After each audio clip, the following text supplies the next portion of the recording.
যত সময় এগোচ্ছে ততই বাংলাদেশের পরিস্থিতি ক্রমশ খারাপ হয়ে উঠছে। নোবেল শান্তি পুরস্কার জয়ী মোহাম্মদ ইউনূস বাংলাদেশের অন্তর্বর্তী সরকারের প্রধান হিসেবে শপথ নেওয়ার পরে পদ্মাপাড়ে স্থিতাবস্থা ফিরে আসবে বলেই মনে করছিল প্রতিবেশী দুই দেশের মানুষ। তবে সে ঘুরে বালি। এই ঘটনার 3 মাসও যায়নি, অস্থিরতায় নতুন করে উত্তপ্ত হয়ে উঠেছে বাংলাদেশ। বিভিন্ন অনভিপ্রেত ঘটনায় উদ্বেগ প্রকাশ করেছে ভারত থেকে শুরু করে আমেরিকা, ব্রিটেনের মতো দেশ। কিছুটা উত্তাপ ছড়িয়েছে পশ্চিমবঙ্গেও। শুধুমাত্র তাই নয়, এই ঘটনার আঁচ পড়েছে সীমান্তেও। টান পড়েছে সাধারণ মানুষের নিত্য প্রয়োজনীয় জিনিসপত্রের ওপরও। সীমান্তে দাঁড়িয়ে রয়েছে ট্রাকের পর ট্রাক। এদিকে ক্রমাগত বাংলাদেশে বিপন্ন হিন্দুরা। সব মিলিয়ে পরিস্থিতি আরও খারাপের দিকে এগোচ্ছে সে দেশের।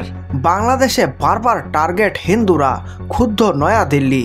বাংলাদেশে যে পরিমাণ বারবার টার্গেট হচ্ছেন হিন্দুরা, সেই নিয়ে উদ্বেগ বাড়ছে নয়াদিল্লিরও।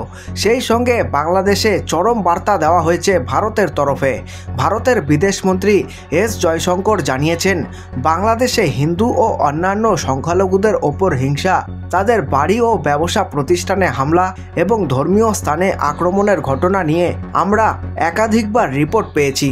আগস্ট মাসে সরকার বদলের পর থেকে শুরু হওয়া এসব ঘটনার পরিপ্রেক্ষিতে বাংলাদেশ সরকারের সঙ্গে বিষয়টি নিয়ে গভীরভাবে আলোচনা করা হয়েছে। সেই সঙ্গে ইসকন ইস্যুতেও চরম বার্তা দিয়েছে ভারত। ঢাকার উদ্দেশ্যে নয়াদিল্লি জানিয়েছে, আইনের অধিকার অক্ষুণ্ণ রেখে ধৃত চিন্ময় কৃষ্ণ দাসকে নিরপেক্ষ বিচার পাইয়ে দেওয়ার দায়িত্ব অন্তর্ভুক্তি সরকারেরই। শুক্রবার নয়াদিল্লিতে বিদেশ মন্ত্রকের মুখপাত্র রণধীর জয়সওয়াল এ ব্যাপারে সাংবাদিক বৈঠক করেছেন। তিনি স্পষ্ট বলেছেন, বাংলাদেশে সংখ্যালঘুদের ওপর অত্যাচার এখনই বন্ধ হওয়া উচিত। কূটনীতিক স্তরে বাংলাদেশের সঙ্গে কথা হয়েছে এবং ঢাকাকে বলা হয়েছে সংখ্যালঘুদের সুরক্ষা অবশ্যই নিশ্চিত করতে হবে।